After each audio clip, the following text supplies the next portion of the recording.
வணக்கங்க. தம்ப்நெயில் பார்த்துட்டு இறக்கிறத பத்தி போட்டிருக்காங்களே, பெட்ட பத்தி அப்படின்லாம் பயந்துராதீங்கங்க. யாருக்காவது யூஸ்ஃபுல்லா இருக்கும்னு தான் நான் இந்த வீடியோவை மேக் பண்ணியிருக்கேன். அதனால இந்த மொட்டை மாடியிலேயே வந்து நான் பேசுறேன். எனக்கும் கொஞ்சம் ரிலாக்ஸா இருக்கணும் அப்படின்னு எனக்கும் இது பேச பயமா இருந்தது. ஆனா சிம்டம்ஸ் தெரியாம இருக்கிறதுனால நம்ம நிறைய தடவை நம்ம குழந்தைகளை இழந்துருவோம்.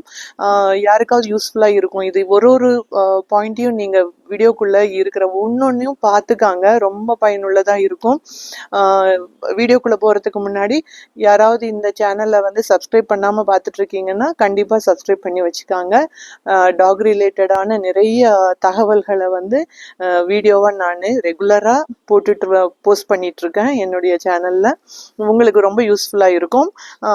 ஒரு பாயிண்ட்டையும் கண்டிப்பா பாருங்க. முதலாவது வந்து வயது முதிர்ச்சினால நம்ம குழந்தைங்க நம்மளை விட்டுட்டு போயிடுவாங்க. அவங்க ஒரு 16, 17 அந்த மாதிரிதான் இருப்பாங்க. நம்ம ஊரு இந்திய நாய்னா அதாவது தெருக்களில் இருக்கும் நம்ம நாய்கள். அதர்வைஸ் அவங்க வந்து 10, 12 வகை அப்படி வருஷம் அப்படின்னு சொல்றாங்க. அதுலயும் சின்ன சைஸ் நாய், பெரிய சைஸ் நாய், அப்புறம் அது எந்த வகையை சார்ந்தது அப்படின்னு கூட வித்தியாசங்கள் இருக்கிறதுல இருக்குன்னு சொல்றாங்க. நான் முதல்ல வந்து இந்த வீடியோல எந்தெந்த வகையினால இறக்குறாங்கன்னு சொல்றேன். அதுக்கப்புறமா நான் அறிகுறிகளை பத்தி சொல்றேங்க. உங்களுக்கு வந்து அந்த அறிகுறிகள் அடுத்த பார்ட்டில் வரும். அதாவது பாதிக்கு அப்புறமா உங்களுக்கு வரும். உங்களுக்கு ரொம்ப லிஸ்ட் பார்த்து யூஸ்ஃபுல்லா இருக்கும் பார்த்து தெரிஞ்சுக்கிறதுக்கு. முதலாவது வந்து வயது முயற்சி சொன்னேன்னா, இப்போ வந்து நிறைய வகையான கேன்சர்னால இறக்குறாங்களாம். நிறைய வகை கேன்சர் இருக்கு. அது என்னன்னு டாக்டர் கேட்டுக்காங்க. அப்புறம் தொற்று வியாதிகள், பார்வோ, டிஸ்டம்பர், ரேபிஸ். உங்களுக்கு தெரியும், பார்வோங்கிறது வந்து குட்டி நாய்களுக்கு தான் வரும். ரேபிஸும் டிஸ்டம்பர் கொஞ்சம் பெரிய நாய்களுக்கும் வரும். இதுக்கப்புறம் விபத்துகள்னால நம்ம லீஷ் எல்லாம் இல்லாம நாய்களை வெளியே கூட்டிட்டு போகும்போது அவங்க வந்து ஆக்சிடென்ட் எல்லாம் ஆயிரும் இல்லைங்களா, சடனா வண்டி இடிச்சிரும், அதனால இறந்து போயிடுறாங்க. அப்புறம் விஷம், பாய்சன் எல்லாம், இந்த எலிக்கெல்லாம் வைக்கிற பாய்சனு, அப்புறம் வேற ஏதாவது தோட்டத்துல கூட ரொம்ப ஹெவி பாய்சன் ஏதாவது இருந்ததுன்னா அது இவங்களுக்கு தெரியாதுங்க. அது போய் வாய் வச்சிருவாங்க. வீட்டு நாய்களுக்கு புரியாது அதை பத்தி. அப்புறம் வந்து ஒட்டுண்ணிகள் வந்து இந்த பலூன் மாதிரி இருக்குன்னு சொன்னேன் இல்லையா, சொல்லுவாங்க இல்லையா, அந்த பலூன் மாதிரி இருக்கிறதெல்லாம் 4 நாள்ல நாய் இறந்து போயிருவாங்கங்க அந்த ஒட்டுண்ணினால. அதை கடிச்சு வாயில விழுங்கிருவாங்க.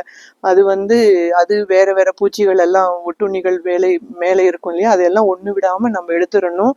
அதுக்கான ட்ரீட்மெண்ட் எல்லாம் சரியா பண்ணிருங்க. அதெல்லாம் 3-4 நாள் தான்.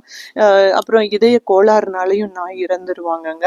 அப்புறம் கெமிக்கல்ஸ், நம்ம வீடு கழுவும் போது யூஸ் பண்ற நிறைய ஸ்ட்ராங் கெமிக்கல் நாய்கள் எல்லாம் இருக்கு, நல்லா கிளீனா வச்சுக்கணும்னு நம்ம நல்லா தொடச்சி கழுவுற அந்த கெமிக்கல் வந்து நம்ம எவ்வளவுதான் தண்ணி ஊத்தினாலும் போகாது. அது அவங்களுடைய காலில் வந்து பட்டுட்டு அதை நக்கி நக்கி நக்கி அது வயிற்றுக்குள்ள போய் ரத்தமா வாந்தி, ரத்தமா மோஷன் போறதெல்லாம் ஆரம்பிச்சிருங்க.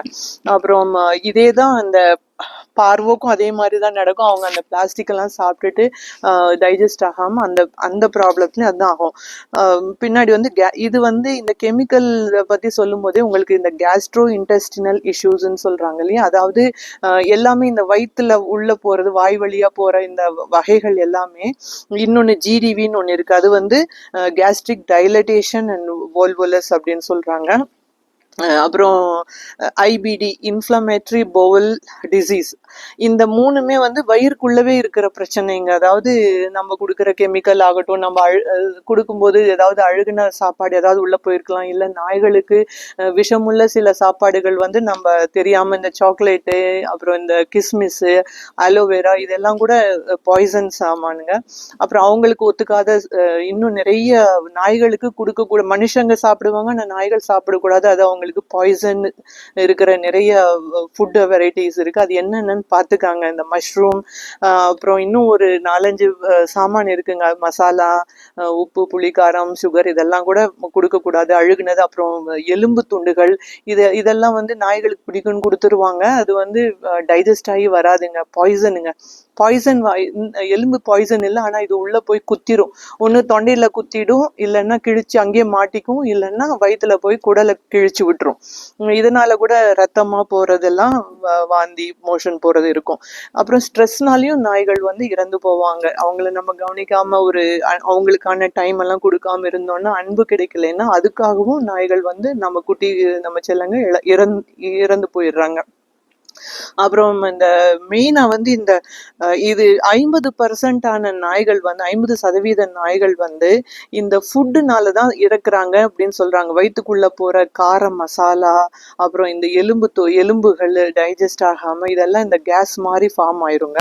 இங்க ஒண்ணு சொல்லிக்கிறேன், இந்த ஜிடிவி அப்படின்னு சொன்னேன் இல்லையா, கேஸ்ட்ரிக் டைலட்டேஷன் அண்ட் வால்வுலஸ், இது எதனால வருது அப்படிங்கிறாங்கன்னா, சாப்பிட்ட உடனே நம்ம குட்டி பசங்க எல்லாம் நல்லா குதிச்சு குதிச்சு விளையாடுற பழக்கம் இருக்கும் இல்லையா, சாப்பிட்ட உடனே போய் பால் விளையாட ஆரம்பிச்சிருவாங்க. அது குதிச்சு குதிச்சு சுத்தி சுத்தி விளையாடும் போது அந்த குடலுக்குள்ள இன்னும் டைஜஸ்டே ஜீரணமே ஆயிருக்காது சாதம் எல்லாம். அதனால அவங்களுக்கு வந்து உள்ள அப்படியே சடனா மயக்கம் போட்டு விழுந்துருவாங்க. ஏதோ ஒண்ணு சொல்றாங்க, அந்த சிம்டம் நீங்க வந்து அந்த சிம்டம் எனக்கும் தெரியாது, ஆனா உடனே விழுந்துருவாங்க போல இருக்கு.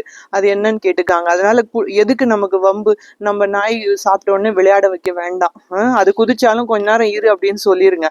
அப்புறம் இந்த இன்ஃப்ளமேட்டரி ஐபிடின்னு சொன்னேன் இல்லையா, அது வந்து என்ன சொல்றாங்க, வயிற்றுக்குள்ள இந்த ஒட்டுண்ணிகள் இருக்கு பாருங்க, இந்த புழுக்கள் எல்லாம் இருக்கு இல்லையா, அது கூட நம்ம குழந்தைய சாகடிச்சிரும் அப்படிங்கிறாங்க கவனிக்காம விட்டுட்டோம்னா.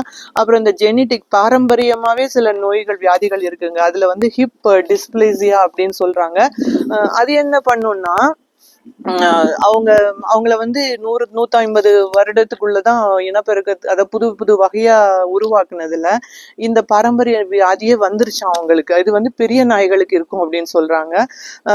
இது வந்து நம்ம குட்டீஸ், அதாவது குட்டிலேயே வருமா எப்போ வரும் தெரியல. இத பத்தி எல்லாமே நான் நிறைய சொல்லியிருக்கேன் இல்லையா, இது எல்லாமே நீங்க டாக்டர் கிட்ட கேட்டு ஃபுல்லா தெளிவா தெரிஞ்சுக்கணும்னு இந்த வீடியோ போட்டிருக்கேன் நானு.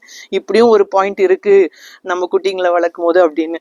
அப்புறம் வந்து இந்த உணவு ஒத்துக்காம நான் சொன்னேன் இல்லைங்க, அதுதாங்க திரும்ப திரும்ப நான் எங்க படிச்சாலும் அதை பத்தி தான் சொல்றாங்க. யாருக்கிட்ட கேட்டாலும் கூட எனக்கும் அதுதான் ரொம்ப இந்த பிரச்சனை வந்திருந்தது. நாய்கள் வளர்க்கும் போது வயித்தால போறது, வாந்தி பேதி இதெல்லாம் வர்றதுங்க.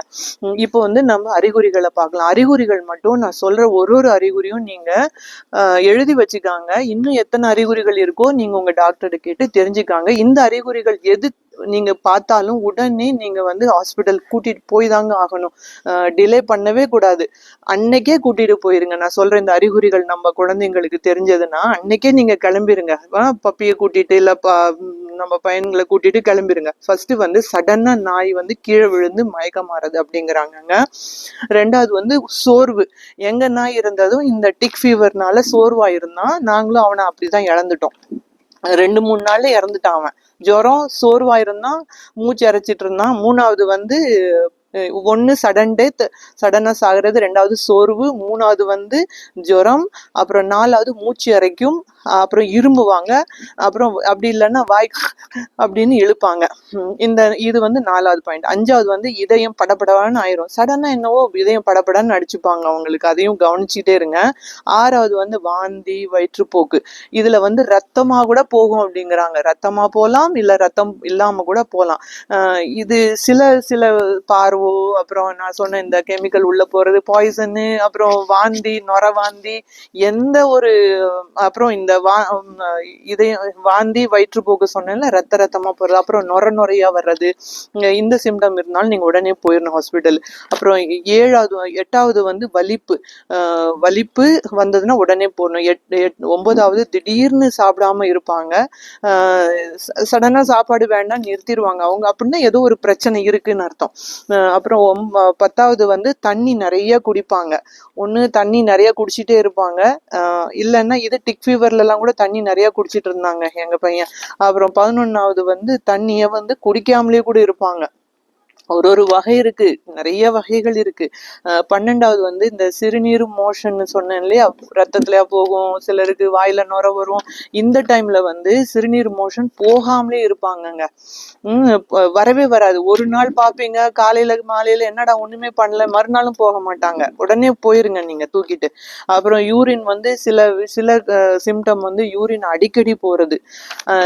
அப்புறம் எலும்புங்க வந்து இங்க மாட்டிச்சுன்னா அவங்களால சொல்ல முடியாது, அதையும் நீங்க கவனிச்சுக்காங்க. அப்புறம் அந்த சிம்டம் என்ன ஒரு மாதிரி துடிக்கிறாங்களான்னு பார்த்துக்காங்க. அப்புறம் எலும்பு வந்து குடல்ல போய் கிழிச்சிருச்சுன்னா தான் நான் சொன்ன இந்த லூஸ் மோஷன், இன்னும் பல காரணங்களால் டிக் ஃபீவரு, அப்புறம் இந்த பார்வோ, இதுக்கெல்லாம் கூட அறிகுறிகள், நான் சொன்ன அறிகுறிகள் எல்லாமே எந்தெந்த வியாதிக்குங்கிறது நான் சொல்லலைங்க. எல்லா அறிகுறியை மட்டும் நீங்க நல்லா நோட் பண்ணி வச்சிருக்காங்க. ஒரு 15 சொல்லியிருக்கேன். இன்னும் டாக்டர்கிட்டையும் கேட்டு தெரிஞ்சுக்காங்க. ஒரு அறிகுறி கூட தெரிஞ்சா இதுல டாக்டர் சொன்னதாகட்டும், இது வந்து ஃபுல் ரெஃபரன்ஸா வச்சுக்காதீங்க. எல்லாத்தையுமே டாக்டர் கிட்ட கேட்டு தெரிஞ்சுக்காங்க.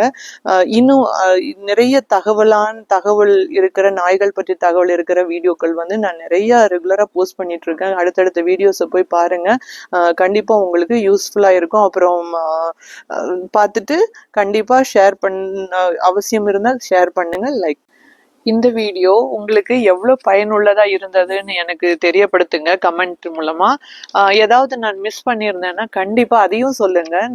நமக்கு தெரிந்தவர்கள் யாரை பார்த்தாலும் நானும் கூட அதை பார்த்து பழகிக்கிறேன். 4 பேருக்கிட்ட நானும் எடுத்து சொல்றேன் அந்த பாயிண்ட்ஸ் எல்லாம். கண்டிப்பா கீழே உங்களுடைய கருத்துக்களை தெரியப்படுத்துங்க. இவ்வளவு நேரம் பொறுமையா பார்த்தவங்க அனைவருக்கும் ரொம்ப நன்றி.